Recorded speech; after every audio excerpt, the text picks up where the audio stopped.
Welcome to the Slop Farm. Enjoy the video.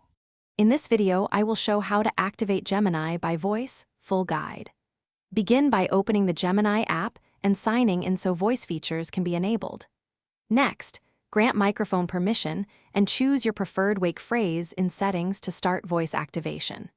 Finally, follow the on-screen prompts to train a short voice model and test simple commands to confirm everything works as expected. Start by navigating to the voice or voice activation section in Gemini settings and tap to begin setup. Allow microphone access when prompted and accept any voice processing permissions so the feature can run properly. Then, pick a wake phrase that feels natural and complete the brief voice training by repeating the provided phrases to improve recognition accuracy and responsiveness.